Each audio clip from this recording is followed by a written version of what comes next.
Hello friends, welcome to editorial analysis by simplified civil services. आज 18 जुलाई को total 3 article discuss किए जाएंगे। एक आर्टिकल द हिंदू से है, 2 article Indian Express. First article जो डिस्कस करेंगे वो है choosing the right track to cut post harvest losses. Pre and post harvest losses के causes, government initiatives and way forward कि किस तरीके से हम प्रिवेंट कर सकते हैं पोस्ट हार्वेस्ट लॉसेस को। ये सारी चीज़ें एड्रेस करेंगे। 2 मेंस के क्वेश्चन तैयार करेंगे इस आर्टिकल के थ्रू। नेक्स्ट आर्टिकल जो डिस्कस करेंगे वो है ड्रॉप दिस बिल।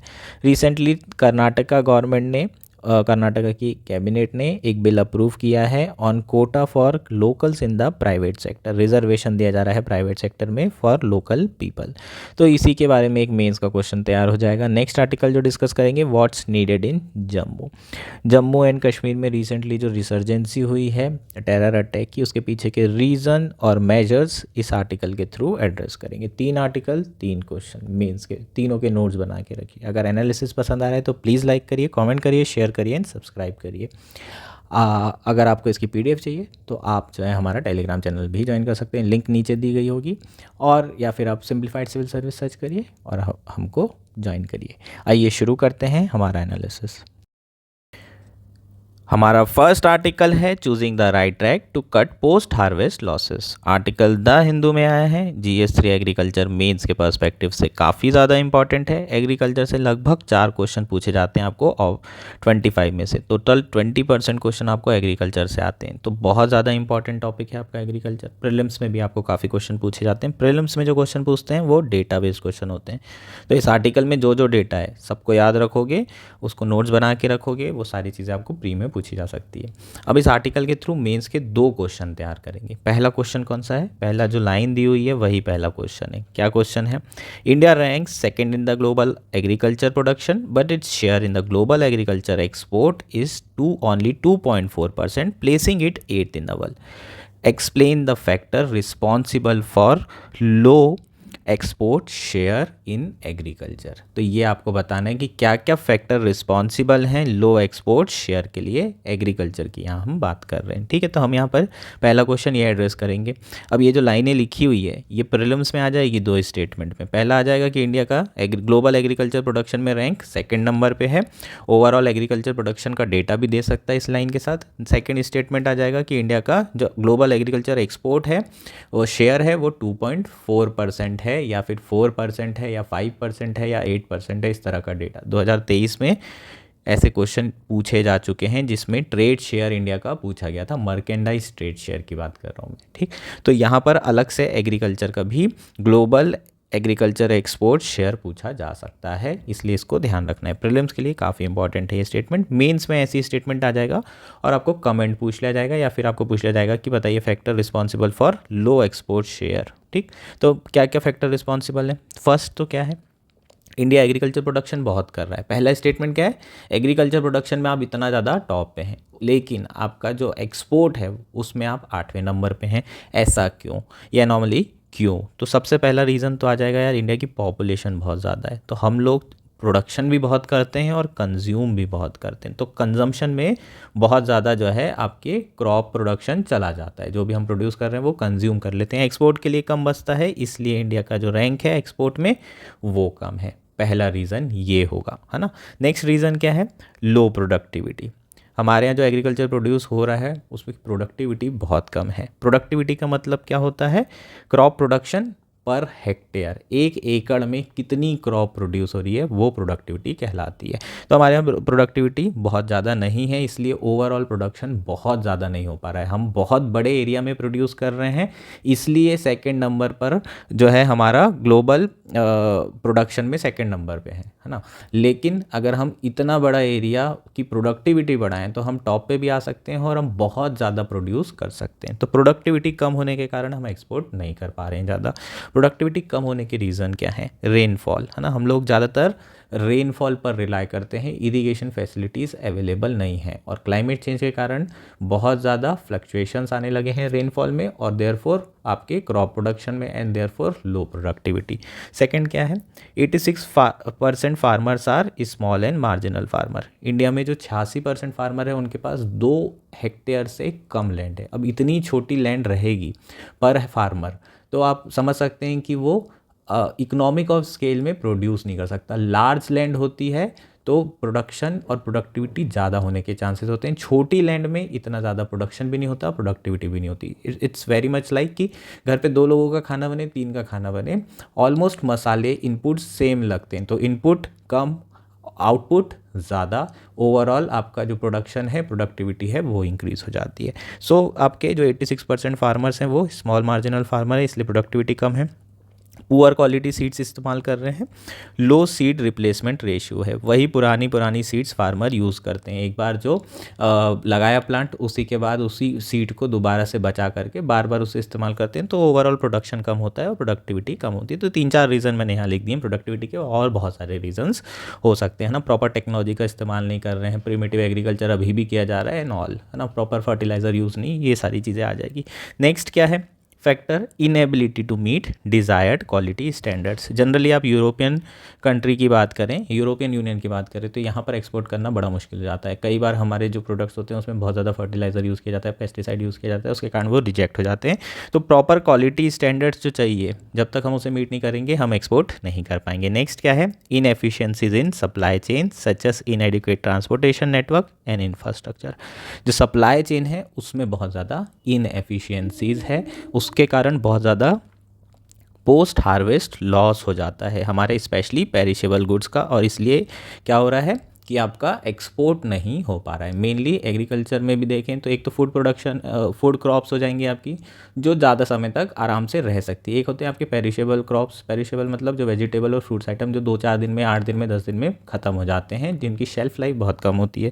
तो पेरिशेबल आइटम में पोस्ट हार्वेस्ट लॉस ज़्यादा होता है, इसलिए इंडिया का एक्सपोर्ट बाय वैल्यू उतना ज़्यादा नहीं हो पा रहा है। इसके अलावा सरकार के आर्बिट्री एक्सपोर्ट रिस्ट्रिक्शन रहते हैं, कई बार जो है बोलते हैं कि हम इतना ज़्यादा एक्सपोर्ट नहीं करेंगे, आप पर्टिकुलर प्राइस में खरीदेंगे तभी हम बासमती एक्सपोर्ट करेंगे, मिनिमम एक्सपोर्ट प्राइस लगा दिया है, एक्सपोर्ट कर्व्स लगा दिए, ये सारी चीज़ें सरकार करती रहती है, उसके कारण भी एक्सपोर्ट इंपोर्ट कम होते रहता है। इसके अलावा ग्लोबल फैक्टर भी रिस्पॉन्सिबल है, जैसे कि यूक्रेन रशिया वॉर, है ना। जब भी अनसर्टेनिटी आएगी इंडिया एक्सपोर्ट करने से बचेगा और अपने प्रोडक्शन अपने पास रखेगा, क्योंकि उसे डर है कि भाई ये अनसर्टेनिटी के कारण जो फूड प्राइसेस हैं वो इंक्रीज़ हो जाएंगे और जो इंपोर्ट है वो इंक्रीज़ हो जाएगा। इससे अच्छा है कि जो प्रोडक्शन वो कर रहा है उसको वो बचा के रखे। नेक्स्ट क्या है, majority of exports are low value and semi process. India के जो एक्सपोर्ट हैं वो low value semi process product का है, तो इसलिए बाय वैल्यू इंडिया का जो एक्सपोर्ट है वो उतना ज़्यादा नहीं हो पाता है ना। प्रोसेसिंग होगी तो आपको ज़्यादा वैल्यू मिलेगी, जैसे बासमती एक्सपोर्ट करोगे तो ज़्यादा पैसा मिलेगा, 200 रुपये किलो मिलता है, 150 रुपये किलो ये बिकता है प्रोसेसिंग के बाद, है ना। वहीं अगर हम जो लूज़ चावल लेते हैं वो 40-50 रुपये किलो मिल जाता है, तो दोनों में अंतर है, एक प्रोसेस है और एक में प्रोसेसिंग नहीं है। चीज़ें क्लियर है। तो ये आपका क्या हो जाएगा, पहला आंसर हो जाएगा, जिसमें हमने डिस्कशन किया कि क्या क्या फैक्टर रिस्पॉन्सिबल है for low export share in agriculture. चीज़ें क्लियर है। नाउ नेक्स्ट क्वेश्चन की बात कर लेते हैं, ठीक है। डेटा दिया हुआ है, सबसे पहले वो डेटा देख लो। India post harvest losses amount to approximately 1,52,790 crore annually according to ministry of food processing industry 2022 study. ठीक है, तो ये डेटा याद रखना है, नहीं तो ये जो अगला क्वेश्चन तैयार करेंगे वो इस डेटा के बिना आपको अच्छे नंबर मिल ही नहीं सकते। इसी से आपको इंट्रोडक्शन भी करना पड़ सकता है। ठीक, अब क्वेश्चन क्या आएगा आपको, as India population continue to grow the challenge of meeting the food and nutrition demand of its people will continue to intensify while growing more food is part of solution. The prevention of the post harvest loss is crucial. Comment. ठीक, आपको ये question पूछ लिया है, क्या पूछा है कि इंडिया की पॉपुलेशन ग्रो होगी और उसी के साथ जो चैलेंजेस हैं related to food and nutritional demand वो भी मुश्किल होगा उसको, उन चैलेंज को एड्रेस करना। तो इन चैलेंज को एड्रेस करने के लिए या तो हम फूड प्रोडक्शन बढ़ा सकते हैं और जो दूसरी स्ट्रेटेजी अपना सकते हैं वो है prevention of post harvest loss. ठीक, तो हम पोस्ट हार्वेस्ट लॉस कैसे कर सकते हैं, आपको दो तरीके से आंसर लिखना है। पहला तो आप फूड प्रोडक्शन कैसे बढ़ाएंगे वो मैं आपके लिए अभी छोड़ दे रहा हूँ, है ना। आप अपने हिसाब से ये लिख सकते हैं कि फूड प्रोडक्शन बढ़ाने के लिए अब एरिया तो नहीं बढ़ाया जा सकता, इंटेंसिव एग्रीकल्चर किया जा सकता है फूड प्रोडक्शन के लिए, हाइब्रिड, है ना। प्रोडक्टिविटी बढ़ाने के लिए जो भी करोगे वो सारी चीज़ें आ जाएगी, जैसे इरीगेशन, क्वालिटी सीड्स, है ना, और कंसोलिडेशन ऑफ फार्मर्स लैंड, ठीक है, आप कोऑपरेटिव बना के ये सारी चीज़ें कर सकते हो, बार्गेनिंग पावर बढ़ा सकते हो, ये सारी चीज़ें है ना। तो ये सारी चीज़ें हमारी क्या हो जाएगी, फूड प्रोडक्शन बढ़ाने से रिलेटेड हो जाएगी। हाइब्रिड जेनेटिकली मॉडिफाइड जो सीड्स हैं उसको इंट्रोड्यूस करके ये सब हो जाएगा। अपना जो फोकस है वो काय पे, किस तरीके से पोस्ट हार्वेस्ट लॉस को कम किया जाए, प्रिवेंट किया जाए। ठीक है, अब देख लेते हैं pre and post harvest loss के कॉजेस। क्यों, क्या कारण है कि इंडिया में प्री और पोस्ट हार्वेस्ट लॉसेज हो रहे हैं। प्री के बारे में यहाँ लिखा हुआ है, पोस्ट के बारे में यहाँ लिखा है। ठीक, तो पहला क्या है, pre harvest loss. Pre harvest loss मतलब कटाई के पहले और कटाई के बाद की बात कर रहे हैं क्रॉप की। ठीक, तो कटाई के पहले डिसीज़ लग सकती है, इन्फेक्शन लग सकता है, पूरी फसल ख़त्म। दूसरा क्या हो सकता है, ज़्यादा फर्टिलाइज़र यूज़ कर लिए, ज़्यादा न्यूट्रिएंट इस्तेमाल कर लिए। आपकी जो कई बार होता है, किसान सोचते हैं कि ज़्यादा फर्टिलाइज़र लगाओ तो हो सकता है कि ज़्यादा प्रोडक्शन हो, खूब यूरिया डाल देते हैं, खूब फर्टिलाइज़र यूज़ कर लेते हैं, ज़्यादा न्यूट्रिएंट डाल देते हैं, ऐसे में फसल ख़त्म हो जाती है। प्रॉपर वाटर नहीं डालते हैं जितना फर्टिलाइज़र डाल रहे हैं, तो ऐसे में फसल पूरी नष्ट। इसके अलावा मान लीजिए बाढ़ आ गई, अच्छी खासी फसल लगी हुई थी, बाढ़ आ गई, पूरी क्रॉप लॉस। तो ये आपके क्या हो जाएंगे, प्री हार्वेस्ट लॉस हो जाएंगे, फसल कटने के पहले के। अब पोस्ट हार्वेस्ट मतलब फसल कट गई है, सब बढ़िया है, अब बताओ कि अब क्या क्या लॉसेस के रीज़न हो सकते हैं। ठीक है, तो पहला है inadequate storage facility.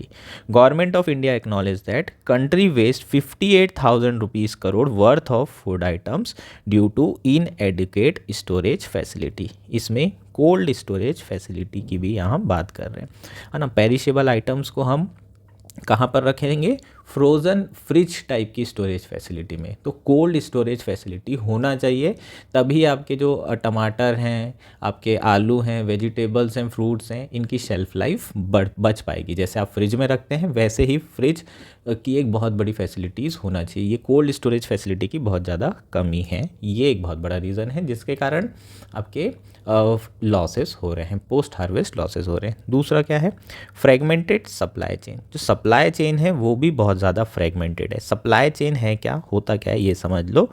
जैसे ही फार्मर ने प्रोड्यूस किया, फार्म गेट से सबसे पहले मंडी जाएगी, है ना। हो सकता है कि इन्होंने कॉन्ट्रैक्ट फार्मिंग कर रखी हो और डायरेक्टली किसको दे दिया जाए, इंडस्ट्री को दे दिया जाए। तो यहाँ पर ये फैक्टर को मैं छोड़ दे रहा हूँ, क्योंकि मेजॉरिटी अगर आप फार्मर की बात करें तो सारे के सारे कहाँ बेचते हैं, मंडी में ही बेचते हैं। जो 3 लॉज आए थे वो अब रिपील हो गए हैं, अदरवाइज डायरेक्टली कॉन्ट्रैक्ट फार्मिंग के चांसेस बढ़ जाते हैं, लेकिन अभी मंडी में ही सारी सरकारी मंडी में जाता है।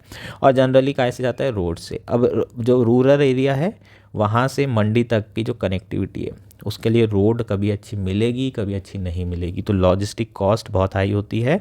और दूसरा क्या रहता है कि जो फार्मर होते हैं उनका बहुत ज़्यादा प्रोडक्शन नहीं होता है, तो वो क्या करते हैं, एक जो बड़ा फार्मर होगा उसी को बेच देते हैं और उसको एमएसपी या उससे कम कॉस्ट में ही बेच देते हैं, क्योंकि उसको पता है कि यहाँ से ट्रांसपोर्टेशन कराना, फिर वहाँ मंडी लेके जाना, फिर इतना झंझट करना, इससे अच्छा है कि यहीं बड़े किसानों को बेच दो। ऐसे में कई बार फार्मर्स की जो इनकम होती है उसको भी बहुत ज़्यादा नुकसान होता है, क्योंकि वो बहुत सारे मीडिएटर को मतलब होते हुए वो फाइनल कंज्यूमर तक पहुँचती है। तो वो पहले ही बेच देते हैं जो छोटे फार्मर होते हैं, और फिर जो है वो मंडी में पहुँचती है। वो मंडी में पहुंची जैसे तैसे रोड के थ्रू, टूटी फूटी रोड के थ्रू, तो ये एक बहुत बड़ा इशू है रोड वाला। दूसरा क्या है, मंडी से होलसेल मार्केट में जाती है, ट्रेन, सी, रोड, इन सारी चीज़ों का इस्तेमाल करके, और फिर होलसेल मार्केट से कंज्यूमर तक पहुंचती है। तो ये आपका क्या होगा, कंप्लीट सप्लाई चेन होगी, है ना। इसमें आप एक्सपोर्ट भी कर सकते हैं और इंपोर्ट तो होता ही है ना, एक्सपोर्ट और इंपोर्ट ये भी चीज़ें रहेगी, और डोमेस्टिक जो आपका प्रोडक्शन हो रहा है उसे भी कंज्यूमर तक पहुंचा सकते हैं। तो ये सप्लाई चेन हमारे यहाँ इनएडुकेट है। हमारे यहाँ जो सप्लाई चेन है वो बहुत ही ज़्यादा फ्रेगमेंटेड है, ब्रेक है ना। प्रॉपर चैनल नहीं बने हुए हैं, प्रॉपर इनफॉर्मल तरीके से चल रही है ना। तो ये एक बहुत बड़ा इशू है, इसे और डिस्कस करेंगे आर्टिकल में। थर्ड है लॉजिस्टिक इशू, इसे भी आर्टिकल में डिस्कस करेंगे। लॉजिस्टिक इशू क्या है वो सारी चीज़ें अभी बात करते हैं। नाउ शुरू कर लेते हैं अब आर्टिकल में जो चीज़ें दी हुई है उसके बारे में। ठीक है, सबसे पहले पेरिशेबल आइटम्स के बारे में बात करेंगे पोस्ट हार्वेस्ट लॉस के। The big loss is from perishable commodities which include live stock produce such as eggs, fish, meat, fruits and vegetables. During the export of perishables, approximately 19% of food is lost, particularly at the import country stage. Storage, transportation and marketing play a crucial role in ensuring that perishable product reach the consumer in time. The strengthening of agri-logistics is recognized as a priority by a committee on doubling farmer income Ashok Dalwai. Ashok Dalwai की एक committee बनाई गई थी, इसका नाम याद रखोगे, कहीं भी पूछ सकता है और अपने मेंस के आंसर में भी आपको ये लिखना है। सो क्या कह रहा है कि पेरिशेबल आइटम्स की अगर हम बात करें तो सबसे ज़्यादा लॉस किस में हो रहा है, पेरिशेबल कमोडिटी में हो रहा है, और इसमें eggs, fish, meat, fruits, vegetable, ये सारी चीज़ें आती हैं, इन्हीं में सबसे ज़्यादा लॉस होता है। जब भी हम पेरिशेबल्स का क्या करते हैं, एक्सपोर्ट करते हैं, फ्रूट्स वेजिटेबल को एक्सपोर्ट करते हैं, तो लगभग 19% जो फूड होता है वो लॉस्ट होता है। मेनली कौन सी स्टेज में, जो इम्पोर्ट कंट्री है ना, वो वाली स्टेज में। मतलब जैसे ही इम्पोर्ट कंट्री के पास पहुंच रहा है, तो जब पहुंचा, इंडिया से निकल के इम्पोर्ट कंट्री के पास पहुंचा, तो इस पूरी जर्नी में लगभग 20% फूड तो आपका बर्बाद हो गया। चीज़ें क्लियर है। सो स्टोरेज, ट्रांसपोर्टेशन और मार्केटिंग बहुत इंपॉर्टेंट रोल अदा करती है पेरिशेबल आइटम को कंज्यूमर तक पहुंचाने के लिए, जो हमने सप्लाई चेन में पढ़ लिया है। और इन्हीं एग्री लॉजिस्टिक को इम्प्रूव करना बहुत ज़्यादा इम्पॉर्टेंट है, जो कि किसने रिकमेंडेशन दी थी, डबलिंग फार्मर इनकम कमेटी ने, जो कौन हेड कर रहा था, अशोक दलवाई जी। ठीक, तो अशोक दलवाई का नाम याद रखेंगे और क्लियरली वहाँ लिखेंगे मेंस के आंसर में, जब भी आप लिखेंगे कि recommendation given by the committee on doubling farmer income headed by Ashok Dalwai 1 2 3 4, ऐसे पॉइंट्स लिखना है अपने को। तो इसको भी अलग से मार्क करके रखेंगे, जितने अच्छे से लिखोगे उतने अच्छे नंबर मिलेंगे। चीज़ नेक्स्ट है कि जो पेरिशेबल आइटम्स हैं उसमें प्रॉब्लम ये होती है कि जैसे ही वो हार्वेस्ट किया उसके बाद उसकी शेल्फ लाइफ बहुत कम बचती है, इसलिए उसे तुरंत ही हमें प्लेट में पहुंचाना होगा कंज्यूमर्स की। ठीक, इसलिए ज़्यादा लॉसेस होते हैं। उसके साथ साथ जो स्मॉल मार्जिनल फार्मर हैं, 86% स्मॉल मार्जिनल फार्मर है, तो बहुत ज़्यादा प्रोडक्शन ये करते नहीं है, ज़्यादा प्रोडक्शन होता नहीं इकोनॉमिक ऑफ स्केल में, प्लस लॉजिस्टिक इश्यूज़ रहते हैं और इनको तुरंत बेचना पड़ता है मार्केट कंडीशन के हिसाब से, चाहे मार्केट कैसी भी हो। तो ऐसे में क्या होगा, पोस्ट हार्वेस्ट लॉस भी होंगे, प्लस फार्मर को इनकम का भी नुकसान होता है। अगर कोल्ड स्टोरेज फैसिलिटी होती तो फार्मर क्या करते हैं, अपना जब सही मार्केट कंडीशन होगी, जब प्राइसेस बढ़ेंगे तब बेचेंगे, लेकिन अभी उन्हें तुरंत बेचना पड़ता है। तो ऐसे में जो फार्मर की इनकम है उसको भी बहुत ज़्यादा नुकसान होता है। और यही सारी चीज़ें इस कमेटी ने भी बोली थी। क्या कही थी कि cold farmer storage facility improve करना बहुत ज़रूरी है अगर हमें फार्मर्स की इनकम बढ़ानी है तो। ठीक, अब यहाँ पर कुछ सॉल्यूशंस दिए गए हैं। मेनली जो सॉल्यूशन है वो रेलवे से रिलेटेड है ना। रेलवे जो लॉजिस्टिक इशू है हम उसे कैसे रिजॉल्व कर सकते हैं। लॉजिस्टिक इशू मतलब आपके जो मल्टी मॉडल ट्रांसपोर्टेशन मोड्स हैं उसका कैसे इस्तेमाल कर सकते हैं। अगर multi modal transportation mode proper रहेंगे तो ईजिली ये सप्लाई चेन जो है आपकी अच्छी चलेगी, लोडिंग अनलोडिंग प्रॉपर हो जाएगी, एक जगह से दूसरी जगह ज़्यादा डिले नहीं होगा, तो पेरिशेबल आइटम का वेस्ट नहीं होगा। सो यहाँ कहा है कि नीति आयोग ने की रिपोर्ट के हिसाब से जो इंडियन रेलवे का रेवेन्यू है वो मेनली फ्राइट ट्रांसपोर्ट से आता है। फ्राइट मतलब जो मालगाड़ी होती है उसी से इनका मेन रेवेन्यू आता है। अपने पैसेंजर से इतना पैसा नहीं कमाती है रेलवे। और मेनली जो कमोडिटी ट्रांसपोर्टेशन की जाती है, आयरन है, स्टील है, फर्टिलाइज़र है और एग्रीकल्चर प्रोड्यूस है। इन कमोडिटीज़, ये जो 4 कमोडिटीज़ हैं, इसको ट्रांसपोर्ट करके लगभग 75% टोटल अर्निंग जो है कौन कमा रहा है, रेलवे कमा रहा है अपनी, है ना। टोटल फ्राइट अर्निंग की बात कर रहे हैं, 2022 का ये डेटा है। Food corporation of India is heavily dependent on Indian railways to approximately 90% of its food grain. जो FCI है वो मेनली रेलवे के ऊपर ही रिलाय करता है ट्रांसपोर्टेशन के लिए, और किसका, फूड ग्रेन का। लेकिन जो फ्रूट्स एंड वेजिटेबल है उसका जो ट्रांसपोर्टेशन है वो 97% ट्रांसपोर्टेशन रोड से हो रहा है। तो यहाँ पर हम रोड से रेलवे की तरफ मूव कर सकते हैं पेरिशेबल आइटम्स में। तो अब क्या क्या चेंजेस रेलवे में करने की ज़रूरत है वो चीज़ें दी हुई है। फर्स्ट क्या है, Indian Railway has taken a few initiatives to improve its freight operation in perishable. The truck on train service carried loaded trucks on the railway wagon. ठीक, तो कुछ इनिशिएटिव लेना शुरू किए हैं। फर्स्ट इनिशिएटिव जो इन्होंने लिया था वो था ट्रेन के ऊपर ट्रक को लोड कर देना। जैसे पेरिशेबल आइटम्स के जो भी ट्रक हैं उन्हीं को आप ट्रेन में, मालगाड़ी में रख दो और उन्हीं को पूरा का पूरा ट्रांसपोर्ट कर दो। कोविड पैंडमिक के समय में स्पेशल ट्रेन चलाई जा रही थी, किसान रेल, अगर आपको याद होगा तो, है ना। स्पेशल ट्रेन चला रहे थे जहाँ पर जो मार्केट हैं और जो आपके मेन प्रोडक्शन सेंटर हैं उनको कनेक्ट किया गया था। ठीक है। Additionally to support small marginal farmer, the Kisan rail was initiated to connect perishables production surplus region to consumption region more efficiently. और जो किसान रेल इनिशिएटिव लिया गया था उस इनिशिएटिव्स के जो रिज़ल्ट हैं वो बहुत पॉजिटिव रिज़ल्ट हैं और उसने जो पोस्ट हार्वेस्ट लॉसेस हैं उसे कम करने में सफलता पाई है। इसके साथ साथ जो फार्मर की इनकम है वो भी इंक्रीज़ हुई है किसान रेल इनिशिएटिव से। जैसे कि यहाँ पर एग्जाम्पल दिया, एग्जाम्पल ज़रूरी है, जब आप कुछ भी क्लेम करेंगे तो आपको जस्टिफाई करना होगा। जैसे कि ग्रेप ग्रोवर्स इन नासिक की अगर बात करें महाराष्ट्र की, तो पर क्विंटल फार्मर को 5,000 रुपये का प्रॉफिट हुआ है by supplying about 22,000 quintal using किसान रेल। तो ये जो है हमें देखने को मिल रहा है कि किसान रेल से, एक रेलवे इनिशिएटिव से पोस्ट हार्वेस्ट लॉसेस भी कम हो रहे हैं और फार्मर की इनकम भी बढ़ रही है। यहाँ पर हम और क्या कर सकते हैं, इनिशिएटिव शुरू कर सकते हैं जिसके थ्रू जो अवेयरनेस है एंड एक्सेसिबिलिटी ऑफ फार्मर है वो इंक्रीज़ किया जा सके टूवर्ड्स अवेलेबल रेलवे स्कीम्स। जो भी रेलवे स्कीम्स चल रही हैं उसकी अवेयरनेस और एक्सेसिबिलिटी फार्मर्स तक पहुंचाना बहुत ज़रूरी है, जिसके थ्रू हम जो 97% रोड पर रिलाई कर रहे हैं हमारे ट्रांसपोर्टेशन पेरिसेबल गुड्स का, वो रेलवे के थ्रू होने लगे। चीज़ें क्लियर है? तो ये एक चीज़ की जा सकती है। नेक्स्ट क्या किया जा सकता है, investment in specialized wagons for temperature control transport and establishment of rail side facility for safe cargo handling are essential. ठीक है, तो हमें ऐसे वैगन्स बनाने की ज़रूरत है, डब्बे ऐसे बनाना है जिसमें cold storage facility already available होना चाहिए, टेम्परेचर कंट्रोल ट्रांसपोर्ट होना चाहिए, तभी तो पेरिशेबल्स डाल पाएंगे। अगर पूरा अंदर फ्रिज जैसा माहौल रहेगा, टेम्परेचर पूरा कंट्रोल रहेगा, तभी पेरिशेबल आइटम सेफ रहेंगे और तभी हम पेरिशेबल आइटम रेलवे के थ्रू ट्रांसपोर्ट कर सकते हैं। इससे होगा क्या, मिनिमम स्पॉइलेज होगा, कंटेमिनेशन रिस्क भी बहुत ज़्यादा कम होगी। इसके अलावा जो डबल फार्मर इनकम कमेटी है उन्होंने क्या रिकमेंड किया था कि लोडिंग और अनलोडिंग को स्ट्रीमलाइन करने की ज़रूरत है। अगर लोडिंग अनलोडिंग प्रॉपरली स्ट्रीमलाइन कर दी जाए, है ना, तो जैसे ही रेलवे सेंटर में आया तुरंत माल उतारा बस से और ट्रेन में चढ़ाया, और ये प्रोसेस बहुत तेज़ी से होना चाहिए, इसमें डिले नहीं होना चाहिए, तुरंत ये सारी चीज़ें होना चाहिए।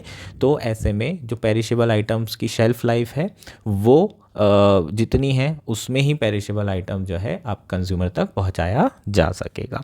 It also emphasize addressing staffing shortages through recruitment training initiatives, prioritizing the railway over roadways particularly for fruit and vegetable transportation, promises efficient transportation. ठीक है, तो ये कह रहा है कि जो आपको स्टाफिंग शॉर्टेजेस है लोडिंग अनलोडिंग में, ये सारी चीज़ों में, वो आपका नहीं होना चाहिए। इसको एड्रेस करिए, रिक्रूटमेंट करिए, ट्रेनिंग दीजिए जो आपके एम्प्लॉयज़ हैं उनको, और ये सारी चीज़ें करेंगे तो प्रॉपरली हम जो रेलवे ट्रांसपोर्टेशन है फॉर पेरिशेबल आइटम उसके तरफ स्विच कर सकते हैं, जो रिलेटिवली ज़्यादा एफिशिएंट है रोडवेज से।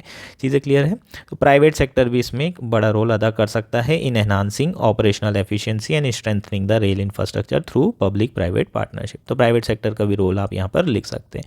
तो यहाँ मेनली जो सॉल्यूशन दिया हुआ है वो रेलवे से रिलेटेड दिया हुआ है।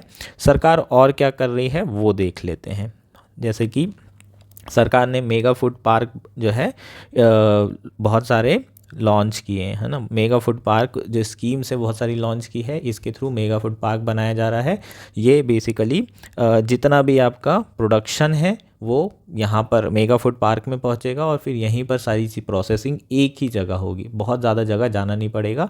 तो यहाँ पर जो सप्लाई चेन है एक ही मेगा फूड पार्क में कंप्लीट सप्लाई चेन बनाने की कोशिश की गई है। मतलब बेसिकली प्रोसेसिंग का सारा चीज़ें यहीं पर हो जाएगी और यहाँ से डायरेक्ट कंज्यूमर तक के हम पहुँचा सकते हैं। नेक्स्ट है ऑपरेशन ग्रीन। ऑपरेशन ग्रीन में शुरू में 3 क्रॉप के लिए था, TOP, tomato, onion and potato के लिए। अब बहुत सारे वेजिटेबल्स एंड क्रॉप्स के लिए ऑपरेशन ग्रीन इम्प्लीमेंट किया जा रहा है। कौन सी मिनिस्ट्री के द्वारा? मिनिस्ट्री ऑफ फूड प्रोसेसिंग के द्वारा। मेनली इसका जो पर्पस है वो क्या है? एग्री लॉजिस्टिक का इम्प्रूवमेंट करना। एक संपदा स्कीम है जो सरकार ने चालू की है, ये अम्ब्रेला स्कीम है। इसके अंदर बहुत सारी स्कीम्स हैं एक्सपोर्ट और इंपोर्ट बढ़ाने के लिए, बैकवर्ड और फॉरवर्ड लिंकेज को इंप्रूव करने के लिए, कोल्ड स्टोरेज फैसिलिटीज़ को इंप्रूव करने के लिए। तो मेनली इसका जो पर्पस है वो क्या है? For development of agro processing cluster, है ना। एग्रो प्रोसेसिंग क्लस्टर को इंप्रूव करना, उसको डेवलप करना, यही सारी चीज़ें संपदा स्कीम के अंदर है और सरकार ये सारी इनिशिएटिव चला रही है। इनके थ्रू जो है पोस्ट हार्वेस्ट लॉसेस को कम किया जा सकता है। कोल्ड स्टोरेज फैसिलिटीज़ भी इन्हीं इनिशिएटिव के थ्रू बनाई जा रही है। चीज़ें क्लियर है क्या? तो ये पूरा कंप्लीट आर्टिकल हो जाएगा। होपफुली आर्टिकल आपको क्लियर हो गया है ना। यहाँ रेलवे के बारे में थोड़ा सा ज़्यादा दिया है कि रेलवे किस तरीके से हम रेलवे का प्रॉपर यूज़ कर सकते हैं सो दैट कि हम जो पेरिशेबल आइटम्स हैं उसको प्रॉपरली ट्रांसपोर्ट कर पाएँ। होपफुली आर्टिकल कंप्लीट क्लियर हो गया होगा। हमारा नेक्स्ट आर्टिकल है ड्रॉप दिस बिल। ये आर्टिकल इंडियन एक्सप्रेस में आया है और GS2 पॉलिटी मेंस के पर्सपेक्टिव से काफ़ी इंपॉर्टेंट आर्टिकल है, प्रीलिम्स के पर्सपेक्टिव से इतना इंपॉर्टेंट नहीं है। आर्टिकल की हेडलाइन देखने से क्या समझ में आ रहा है कि ये जो बिल की हम बात कर रहे हैं ये काफ़ी ख़राब बिल है और इसको ड्रॉप करने की बात की जा रही है। तो सबसे पहले कंटेक्स्ट देख लेते हैं, फिर एक मेंस का क्वेश्चन तैयार कर लेंगे। कंटेक्स्ट क्या है? रिसेंटली जो कर्नाटका गवर्नमेंट की कैबिनेट है उन्होंने एक बिल को अप्रूव कर दिया है। बिल का नाम क्या है? Karnataka state employment of local candidates in industry, factories and other establishment bill 2024। जो लॉ प्रपोज किया गया है इसके थ्रू रिजर्वेशन दिया जा रहा है for locals in the private sector.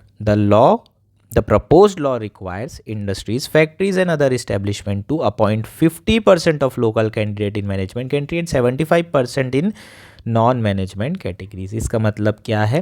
Karnataka की बात कर रहे हैं, इसका मतलब हम बेंगलोर, सिलिकॉन वैली की बात कर रहे हैं। अब बेंगलोर में जॉब लगना इतना आसान नहीं है अगर आप कर्नाटका से नहीं हैं। तो कर्नाटका में जो मैनेजमेंट लेवल की जो जॉब है उसमें 50% रिजर्वेशन लोकल लोगों को दिया गया है। इसका मतलब जो 50% बचे हुए हैं उसी में ही अदर स्टेट के लोगों को compete करना पड़ेगा। चीज़ें क्लियर है?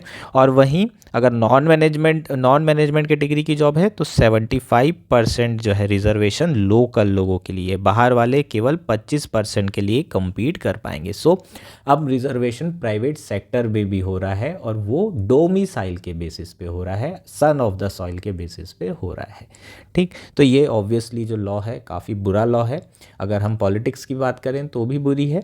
इवन ये कह सकते हैं it might be a good politics but a bad economics for India. ठीक, अब क्वेश्चन देख लेते हैं। क्वेश्चन कैसा पूछा जाएगा आपको? What is the rationale behind the implementation of job quota for locals in the private sector? ठीक, तो हम लोग सबसे पहले कि क्या लॉजिक है, क्या रैशनले है इसके पीछे कि ये जो प्राइवेट सेक्टर में लोकल लोगों को रिजर्वेशन दिया जा रहा है, इसके पीछे के रीजंस को समझने की कोशिश करेंगे और उसके अलावा चैलेंजेस की बात करेंगे कि इसे इम्प्लीमेंट करने में क्या क्या चैलेंजेस आ सकते हैं। चीज़ें clear?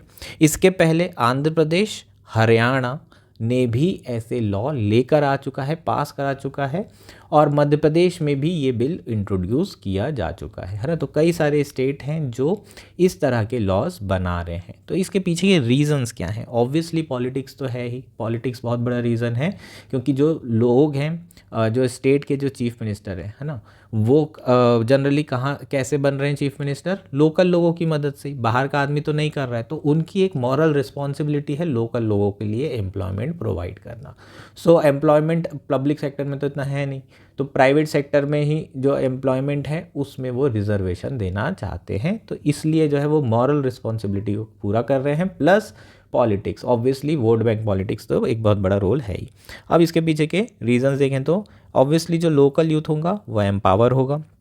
It also discourages migration and raises the morale of local people especially during crisis। For example disaster हो गया या एग्रीकल्चर क्राइसिस हो गया, तो ऐसी सिचुएशन में ये लोकल जो लोग हैं, उन जो लोकल पॉपुलेशन है उनका मोरल भी बूस्ट करेगा और माइग्रेशन को भी डिस्करेज करेगा क्योंकि वहाँ मान लो जो इंडस्ट्री लग गई तो इनके चांसेस ज़्यादा हैं कि इनको जॉब लग जाए।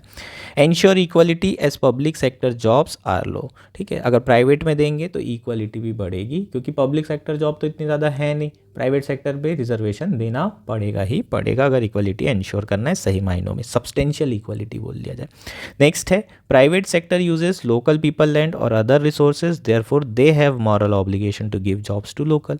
चूँकि प्राइवेट सेक्टर लोकल लोगों की ज़मीन एक्वायर करेंगे, वहाँ के नेचुरल रिसोर्सेज यूज़ करेंगे, तो लोकल लोगों को जॉब देने का एक मॉरल ऑब्लिगेशन तो प्राइवेट सेक्टर के ऊपर बनता है, खुद ही देना चाहिए उन्हें। यहाँ पर सरकार की को बिल लाने की भी ज़रूरत नहीं होना चाहिए अगर इस आर्गूमेंट की हम बात करें तो। नेक्स्ट क्या है? Article 16 does not explicitly prohibit reservation in private jobs based on डायमिसल।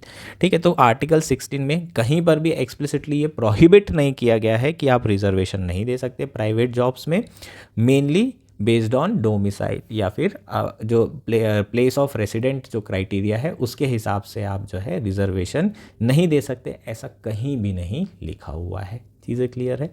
सो ये आपके क्या हो जाएंगे? आर्गूमेंट हो जाएंगे in favour of reservation in private sector for locals. अब बात करते हैं चैलेंजेस की। क्या क्या चैलेंजेस हैं? कुछ लीगल चैलेंजेस हैं। सबसे पहले तो ये बिल पास हो भी गया तो भी ये जो है ये हाई कोर्ट में चला जाएगा या सुप्रीम कोर्ट में चला जाएगा और स्ट्रक डाउन हो जाएगा, एंटी कॉन्स्टिट्यूशनल है, अनकॉन्स्टिट्यूशनल है बोल के।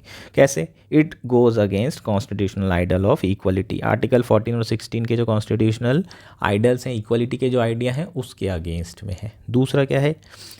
It is beyond the power of state to make such a law, है ना। इस तरह का जो लॉ है वो स्टेट की पावर के बियॉन्ड है। Only parliament can make law on the request of state और अदरवाइज। आर्टिकल 16(3) में क्लियर कट लिखा है कि अगर son of the soil policy को इम्प्लीमेंट करते हुए रेसिडेंट या फिर डोमिसाइल के बेस्ड पे रिजर्वेशन देना है तो सिर्फ और सिर्फ कौन कर सकता है? वो पार्लियामेंट कर सकती है। स्टेट गवर्नमेंट कॉम्पिटेंट अथॉरिटी ही नहीं है, तो स्टेट की पावर के बियॉन्ड है। तो ऑलरेडी ये 16(3) के अंदर भी चैलेंज हो जाएगा हाई कोर्ट या सुप्रीम कोर्ट में और स्ट्रक डाउन हो जाएगा। नेक्स्ट क्या है? It goes against the article 19(1)(g), right to practice any profession plus right to reside anywhere in India. ठीक है, तो हर सिटीज़न को राइट है कि वो देश में कहीं भी रह सकता है। अब जहाँ पर भी वो रह रहा है, जहाँ पर भी माइग्रेट करके जा रहा है, वहाँ उसे जॉब देना चाहिए। अगर सारे लोग जॉब्स लोकल के लिए रख दी तो उसको जॉब मिलने में मुश्किल हो जाएगी, और उसका जो right to practice any profession anywhere in India, ये जो राइट है ये वॉयलेट हो जाएगा। तो यहाँ पर 3 तो आपके कॉन्स्टिट्यूशनल इश्यूज़ हैं, है ना, जिसके अगेंस्ट में ये लॉ है। नेक्स्ट क्या है? It also create situation of local versus non local. और इंडिया में डिवीज़न की कमी नहीं है। रिलीजन, रेस, कास्ट, इतनी से न जाने कितने तो डिवीज़न है हमारे यहाँ लिंग्विस्टिक बेसिस। अब ये लोकल वर्सेस नॉन लोकल और एक डिवीज़न बढ़ जाएगा, और इसके कारण डिविसिव पॉलिटिक्स के चांसेस भी बढ़ जाएंगे। ऑलरेडी कंट्री इतनी पोलराइज है और पोलराइजेशन हो जाएगा, हार्मनी खतरे में। तो सोशल क्योस हो सकता है, राइट्स, ये सारी चीज़ें हो सकती है। हमने ऑलरेडी बेंगलोर में एक्सोडस देखा है किसका? नॉर्थ ईस्ट के पीपल का। तो नॉर्थ ईस्ट के लोगों को पकड़ पकड़ के मारा जा रहा था। कहाँ पर? दिल्ली में भी देखा है, बेंगलोर में भी देखा है। तो ये सारी चीज़ें हो रही है। ऐसे में क्या किया जा रहा है कि इंडिया के लोगों को ही हम लोग सही ट्रीट नहीं कर रहे हैं, एज अ नेशन बिहेव नहीं कर रहे हैं, यूनिटी और इंटीग्रिटी को खतरा है। नेक्स्ट है इट हैम्पर मेरिट सिस्टम, है ना। ऑब्वियसली अगर आप रिजर्वेशन देंगे तो मेरिट सिस्टम हैम्पर होगा। कैसे होगा? It create problems like availability of qualified and skilled workforce, है ना। अगर लोकल से ही लेना पड़ेगा तो हो सकता है कि लोकल उतने स्किल्ड ना हो, उतने क्वालिफाइड ना हो, तो फिर ऐसे में जो कंपनी होगी वो उस पर्टिकुलर स्टेट में हो सकता है कि इन्वेस्ट ही ना करे। Therefore it discourages capital investment. तो ये हमारे कुछ चैलेंजेस हो जाएंगे। इसके अलावा एक जो इम्प्लीमेंटेशन इशू आएगा वो क्या है कि आप देखेंगे कैसे कि 50% लोकल के हैं, 50% बाहर के हैं। उसके लिए इंस्पेक्शन होना ज़रूरी है, और ऐसे में इंस्पेक्टर राज दोबारा रिटर्न हो सकता है। ऑलरेडी पब्लिक सेक्टर में जॉब है नहीं, और इस तरीके के इंस्पेक्टर राज आ जाएगा तो पब्लिक सेक्टर भी एक्सपांड नहीं हो पाएगा, और पब्लिक सेक्टर भी अच्छी जॉब क्रिएट नहीं कर पाएगा। जो कर रहा है उनको भी करने नहीं दे रहे हो। तो ये जो लॉ है ना, it might be a good politics but it's a very bad economics, है ना। ये उसी का एग्जाम्पल है। एंड में आप क्या लिखेंगे? हाई कोर्ट की रूलिंग को कोट करेंगे। ठीक है, पंजाब हरियाणा के हाई कोर्ट ने, है ना, पंजाब और हरियाणा में इसी तरह का लॉ बनाया गया था और उसे स्ट्रक डाउन कर दिया था हाई कोर्ट ने। और उसने क्या कहा था? The concept of constitutional morality has openly violated by introducing a secondary status to a citizen not belonging the state of Haryana and curtailing their fundamental right to earn their livelihood. ठीक, तो ये आप कंक्लूजन में लिखेंगे as stated by the Punjab and Haryana High Court, which struck down the similar order, that the concept of constitutional morality has been openly violated and therefore the state government should do away with this kind of law। खत्म। ऐसे करके आप अपना conclude कर देंगे। ये हमारा article था। होपफुली आर्टिकल क्लियर है। हमारा नेक्स्ट और आज का लास्ट आर्टिकल है व्हाट्स नीडेड इन जम्मू। यह आर्टिकल इंडियन एक्सप्रेस में आया है। GS3 इंटरनल सिक्योरिटी मेंस के पर्सपेक्टिव से इंपॉर्टेंट है। 2 तरीके से आपको मेंस में क्वेश्चन पूछा जा सकता है। पहला क्वेश्चन ये पूछा जाएगा, upswing of terror attacks in Jammu require some military, diplomatic and political response, comment. ये आपको पूछ सकते हैं 10 नंबर में। नेक्स्ट आपको क्या पूछा जा सकता है, suggest some measure to address the recent resurgence of militancy in Jammu and Kashmir. इसके अलावा रीजंस भी आपको देने होंगे कि ये जो रिसर्जेंसी हुई है, जो रिसर्जेंस हुआ है टेरर अटैक में, उसके पीछे के रीजंस क्या हैं। तो रीजंस और political, diplomatic and military response क्या होगा, इसके बारे में आपको बताना है। सबसे पहले रीज़न की बात कर लेते हैं। तो 370 के बाद जो पाकिस्तान का रेलेवेंस है वो लगभग ख़त्म हो गया था। तो पाकिस्तान जो है दोबारा से प्रॉक्सी वॉर शुरू करना चाहता है, अपना रेलेवेंस को रीस्टैब्लिश करना चाहता है। अगर आप पाकिस्तान के पॉलिटिकल इस्टेब्लिशमेंट की बात करें तो कहीं ना कहीं वो इंडिया के साथ वापस जो संबंध है वो बनाना चाहता है। इंडिया बिल्कुल टॉक्स नहीं कर रहा है, तो इस तरीके की प्रॉक्सी वॉर्स के थ्रू हो सकता है कि दोबारा से बातचीत शुरू हो जाए। लेकिन इंडिया का जो स्पेशली जो नरेंद्र मोदी गवर्नमेंट में स्टैंड रहा है वो ये है कि भाई अगर तुम टेरर एक्ट करोगे तो तुमसे कोई बातचीत नहीं होगी। तो अगर ये सोच रहा है पाकिस्तान की वापस नेगोशिएशन टेबल में इस तरीके के टेरर अटैक से आ जाते हैं, तो मुझे नहीं लगता कि ये एक जो है अच्छी रणनीति है। नेक्स्ट अगर बात करें, terrorist wanted to boost the morale of Kashmir based radicalize militant, है ना, जो कश्मीर में मिलिटेंट है जिन्हें रेडिकलाइज किया जा रहा है पाकिस्तान के द्वारा, उनका मोरल एकदम ख़त्म हो गया जब से 370 हटी है, और बहुत अच्छे तरीके से वहाँ पर जो है इंश्योर किया गया है पीस। तो उनके मोरल को बूस्ट करने के लिए, उन्हें दोबारा रेडिकलाइज करने के लिए इस तरीके के टेरर अटैक किए जा रहे हैं, और इसलिए जम्मू में ये अटैक किए जा रहे हैं। जम्मू ही क्यों? क्योंकि वहाँ पर जो हिली टेरेन एरिया है, जैसे कि पीर प्रांजल एरिया, किश्तवाड़ रेंज, ये दोनों एरियाज़ में छुपने की जगह बहुत सारी हैं और स्टेक्स थोड़े ज़्यादा हाई हैं, है ना। जम्मू में अटैक करेंगे तो स्टेक रिस्क ज़्यादा है, पॉलिटिकल जो मैसेज देना चाहते हैं वो बड़ा है, इसलिए जम्मू पे है टारगेट। और दूसरा, छुपने के हाइड आउट्स भी बढ़िया हैं, तो इसलिए यहाँ पर जो है हमें रिसर्जेंस देखने को मिल रहा है। और ये LOC से पास में तो है ही जम्मू का ये वाला एरिया। ठीक, नेक्स्ट क्या है, targeting assembly election and create condition to keep them from happening. कोशिश की जा रही है कि जो असेंबली इलेक्शंस होने वाले हैं उसको ना होने दिया जाए, ताकि जो कश्मीर की जनता है वो दोबारा से वहाँ डेमोक्रेसी आए और उनका फेथ इंडिया पे और बढ़े। बेसिकली जो टेंशन है कश्मीर के लोगों की जो बनी हुई थी पहले 370 की, वो दोबारा से बनाने की कोशिश की जा रही है। तो ये हमारे क्या हो जाएंगे, रीजंस हो जाएंगे। अब जो मल्टी प्रोंग अप्रोच है, जो मल्टी प्रोंग रिस्पॉन्स है, उसे देख लेते हैं। सबसे पहले इंडिया का जो रिस्पॉन्स होना चाहिए वो क्या होना चाहिए, डिप्लोमेटिक रिस्पॉन्स होना चाहिए।